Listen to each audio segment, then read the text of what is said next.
probably 1 or 2 pivotal moments a match that will decide the winner very quickly. It's going to be a match that you're going to see explode at some point. And another reason to watch this is I know a lot of people struggle with the Bayonetta matchup, specifically at mid-levels and high levels sometimes in your local scenes. And if you're looking for one player to study in this matchup, it is MKLeo. MKLeo is actually focusing on grabs now. So he dashed in and went for 2 grabs to do a follow-up. Another grab. Oh, he baited. He baited. If he air dash out of that combo, he's dead. Yeah, he went for neutraler. He probably wanted to go for neutraler side B, extend the combo a little bit. MKLeo does have a mace in SDI. I've only seen him rarely die out of Bayonetta combos, at least, you know, going up the ladder and whatnot, but so maybe that's why Zack doesn't feel too comfortable going for ladder combos right now. Maybe he wanted some percent and then go for a ladder combo. Bayonetta has a lot of great combos that aren't ladder combos. You can go for like the up air strings, you can go for fair one into shenanigans. There's a lot of cool stuff you can do. But the combo game from Leo is excellent as well. I'm able to connect off the dancing blades, send Captain Zack into the air. If that backflip didn't happen, he would have died, because that would have been Tipper side B. You can tell Leo actually does a little thing to time his side B. He does the third hit and waits slightly, or sometimes he does two to the side, and then he does 1 down and then to the side, which puts the opponent in a weird angle where it's very easy to get the Tipper consistently. And we see that a lot here. And so good at sealing out stocks, and so is a back air Tipper from center stage. So the key to land sweet spot back air with Marth is that if you connect the sweet spot or the move as it comes out, like if you run up to someone and then back air immediately and turn around at the same time and you hit them up close, it always Tippers. It just has this weird way that if you hit it from up close and you turn around immediately as you do it, it always Tippers. Also, that was almost game right That was almost. almost. He was off spacing by just like a pixels. That would have sealed the deal, and these edge guards are so aggressive from MKLeo as well. He's not afraid to go down and counter, not afraid to go down and back air, not afraid to go off stage versus one of these characters. It's so hard to edge guard. Yeah, oh, he'll be out of that. Yep, he's in the air. Smart. Yeah, Marth can be out of a lot of scenarios later. Marth has one of the best get out of jail cards in the game. Like just by being out of. Obviously, if you miss though, you're in extreme disadvantage. But if people have to watch for up. Yep, he waited. You notice how he waits. He does dancing play. He does 1-2. He did 1-2. He did 1, 2, 3, waited for a long time, and then did up again, which confirms the Tipper. If you do it quickly, then that's not a Tipper, and then that would not be the kill. That's the MKLeo specialty. He delays his dancing blitz to confirm the Tippers, which I love.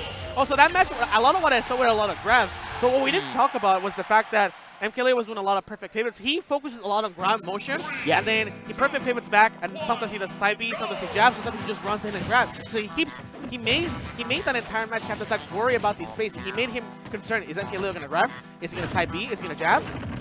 We've already seen like 1 or 2 perfect pivots in this game so far, but okay, Zack's right back. So, okay, I want to talk about that combo, right? So, MKLeo was not behind down, he was behind away, right? There's a lot of reasons that behind away is very bad, because sometimes that makes it easier for Bayonetta to kill you. Sometimes you want to DI in and down, so you can kind of go below her, and then she can miss the forwarder. Sometimes you want to DI away and up, so then when she's actually hitting the forwarders, then you can actually escape. Oh, that would have done it. Yeah, that neutral would have killed. Okay, this... It was just... It all started on one falling up air that MKLeo got. He got the falling up. They turned the combo around, sent it to the taxi platform because he was aware of its position, and then almost completely reversed the game. Yeah, MKLeo is very powerful in Smash. I want to say it's one of his best stages, or his best stage in general, because he just knows how to convert the platform combos into a kill almost every time. You're not used to Marth killing you at 20%, right? But he's able to consistently, like we were playing Friendlies earlier, right? And he grabbed me at 20%. He did an upper, and then the platform moving a certain way, and he said to me, "You're dead, you're dead, you're dead." Like I wasn't even hit, and then I did something weird, and then he said, "Oh, you escaped death. Too bad." He's a madman. He's just got some crazy combos planned for this taxi platform. And the dancing blade this time, not going to be enough to kill Captain Zack. And this is scary with the rage, but that was amazing DI. He actually immediately popped out. Immediately popped out of the upbeat. All right, forward tilt turning around. That was beautiful. He dropped shield and forward tilt. He knew exactly where Captain Zack was going to end after that. To Tipper that out of shield, out of that punish, is incredible. Okay, good patience from Leo, and again on that recovery. You saw Zack facing him. He was ready to get that fair 1-2-3 started as soon as an air dodge was pressed, but no dice. I like that grab from Captain Zack. he hasn't been grabbing too much, but it's good to go for a grab here and there. At least, even if you miss, sometimes you keep your opponent guessing, and it makes him uncomfortable because it's like, he just went for a grab. He's going to go for another one. Kind of puts the seed of doubt into them, and I like that a lot. You think you're safe in your shield, and then suddenly you're not, and that just turns everything upside down. Oh my goodness! Okay, so most people, right, will jab out of that foot scenario, right? They will maybe down tilt, but MKLeo says, let me tip her because you might lose the game. Beautiful, beautiful, beautiful coverage for Captain Zack. Even in a one-on-one. See, most people were like, maybe this will be, you know, a very gratis set for MKLeo, but you know what? We're not seeing that. Excellent answer back from Zack, and you see the explosiveness from both players on full display right now. Yes, you have the neutral play and the foots, the ground motions from Leo and the follow-ups, but then you're having the optimal and the crazy combos. Like Captain Zack does not play Bayonetta the standard way. He plays really out of the box. The way he's facing, just look at this man's neutral. Just look at it. He's doing bullets. He runs in for a grab. He does a lot of downwards aerial side Bs, and then sometimes he goes for a grab. These combos are different. He goes for more neutrals. He goes for footstools. He does a bunch of different stuff. Like, it is very important that when you play Captain Zack, you have to know the Captain Zack matchup. It's not just Bayonetta, it's Captain Zack. And going for the fares here into the afterburner kicks. Just getting a good little combo extension. Again, we talked about this a little bit already with Griffith's Bayonetta on Battlefield. You're not able to get nearly as much of maybe the high reward stuff, but you can still go for those little combos and just use the platform layout to your advantage instead. Leo's got control of the stage, but these fares are going to break through. So the reason Leo went for Battlefield, right? I want to say that Captain Zack banned FD. Very standard combo. Bayonetta players do not like FD. Oh, he read the DI up, but then MKLeo he mashed Erdos out of the scenario, and I want to say Captain Zack wasn't fast enough to learn that combo, and then he got tipper upper out of that. Just a little bit more, and that would have killed. Okay, that'll kill too. Fair one, fair one. Fair one into landed up smash. I like that a lot. I like that a lot. I've been seeing that more and more. Tyra's been using that in his game as well. Fair one can lead to a world of hurt sometimes, and you have to respect that. You notice how he didn't even Erdos out of that? He did an upper. He did a fallen upper at disadvantage. Who does that? Leo, it worked. he charged an up smash there, No, too. wait. He might die right here. If that neutral connected him out of that. Leo actually did a way and down DI. That was very crucial, actually. Oh, but again, these players are so aggressive and disadvantaged. They know to turn it around. They can't give you an inch to breathe. So Leo did an upwards dancing blade, and then he waited for the air dodge. I've seen him catch Salem a lot with that, but then Zack had none of it.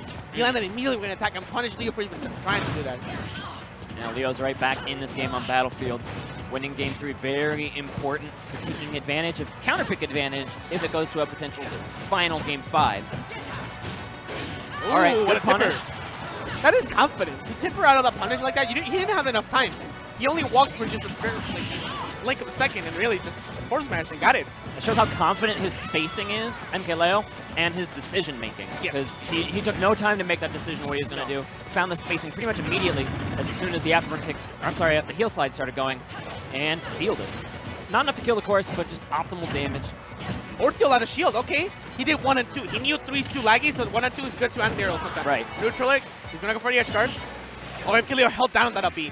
And then hit him over the ledge. It helps it poke up a little bit. Right now, Captain Zack is a kill percent. If he gets dancing play towards the ledge, if he gets a tipper from outward or to the side, he's gonna die. Yeah, you gotta respect that. Yeah, he drops shield into the center of the stage and actually went for a neutral. Very aggressive option. He's fearless. This time, Leo's stalling, knowing that down air was coming. Zack does like that move. Which time? He delayed it. He delayed his up B. He delayed it. I'm surprised he had enough time to do that. Yeah, he jumped air dash and then waited, and then up B. Up to my kill here. Rage versus rage. Battlefield ceiling. Now it's a little stale for the next one. I don't think Leo's spacing forward. Leo. Did you see that? Oh, he messed up.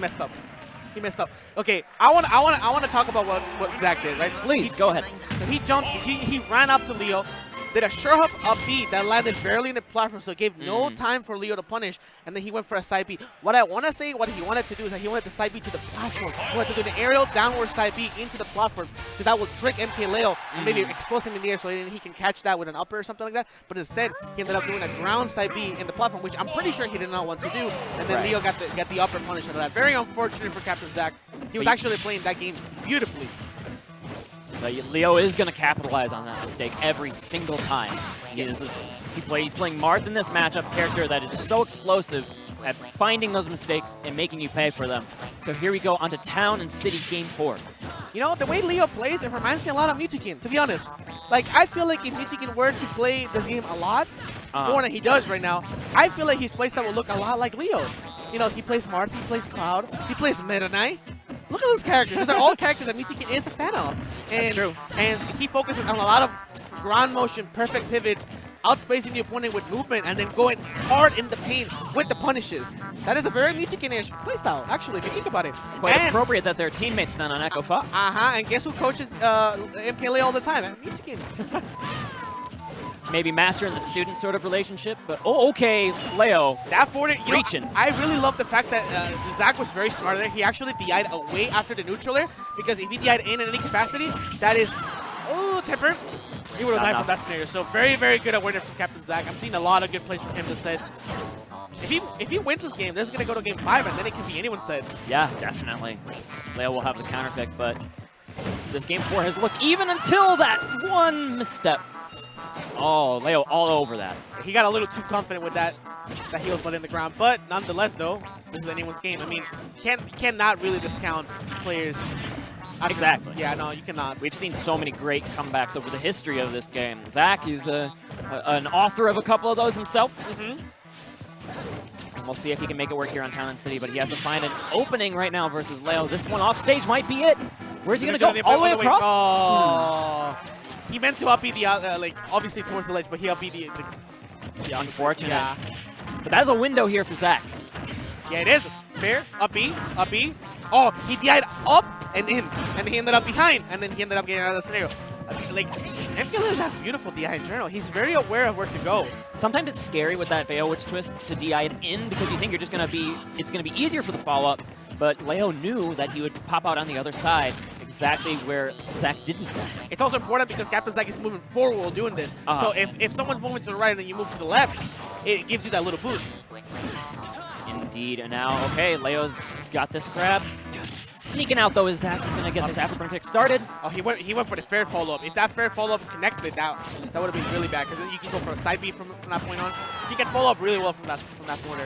Again, aggression and aggression from both of them in disadvantage. Ooh. If that throw upper connected, that's the kill, actually, because of Town City low ceilings. Oh, he landed very smooth. That tipper missed. If that was a tipper, that would have killed. That was a good roll. Down tilt. Not going to lead too much. Okay, but the forward tilt cross up. Oh, baby. My God. Oh, my God, dude. Cross up forward tilt 1. So let's talk about this. Cross up forward tilt 1. Fair. Into the neutral all the way off the level. That was nutty. I'm telling you, it's not about the Bayonetta matchup. It's about the Captain Zack matchup. You have to know the way he's doing follow-ups. Like, who will be ready for that scenario realistically? Yeah. Like forward tilt 1 is also pretty unexplored territory for Bayonettas. I've seen some do like forward tilt 1, don't follow up, and then tech chase off of it because they're not aware that they're going to stop the forward tilt. There's a lot of crazy stuff you can do with that move, and it comes out here. But we're back to Battlefield Game 5 between these two. Like you said at the start, anything can happen now. We're going back to Battlefield. I'm actually surprised he let Leo go back to Battlefield. That's a gentleman's agreement. Hold the phone. He went for up tilt, upper, neutral. That's a very confident follow-up. I like that. Down tilt, barely power shields in. He drops down for the platform. Very oh, if he takes the place, he was dead. So yeah. I love the aggression between these two. Yeah, this is a very follow-up based set. I like it. It's showing like how optimized this game has really become. You notice how Leo waited for that scenario where they're both blocking and kind of swinging at each other, and then he waited until he got pushed back a little bit more than force smash. Like the awareness for Captain Zack to block it. He could have died twice in this scenario, but he has a really good grip on this so far. I like it. Going for the down throw. Just trying to reset now, find a way in onto Zack. Okay, that spot is going to do great work. He waited. Oh, they low delayed. That was a tipper. Yeah, but Battlefield as well, coming a little in the clutch for Zack. Back and that backer pulls the trigger. Not the best DI. Yeah, that's, oh, he grabbed the ledge. That'll keep him alive for now, but okay, he buffered the roll. He buffered the roll, so Captain Zack waited. That scenario, the Bayonetta player can't really, like, make a too preemptive move, because if you charge a smash attack, you know, and they haven't made any decision, then you lose that scenario. So it was wise for Captain Zack to just wait there. Leo obviously took the safest option, which is the roll. Leo's got this center stage, and you see him perfect pivoting backwards again. That's just such a useful move against Bayonetta. He side B the wrong way. That was very important. Oh, that was so risky. I think he expected Leo to stay in the corner, but Leo immediately rolled out of the center. Immediately. That threw him off. But it's okay. I mean, this is anyone's game. Leo's at 150. He could just die. Zack's got to find the stock, though. He needs to stock right now. You don't want to give MKLeo too much. Clearing the rage might make that down tilt up air connect a little bit easier, though. This is a pretty easy confirm, although this is Zack. Zack, I say he's going to go for down tilt up air. He's going to go for some like crazy shenanigans combo instead.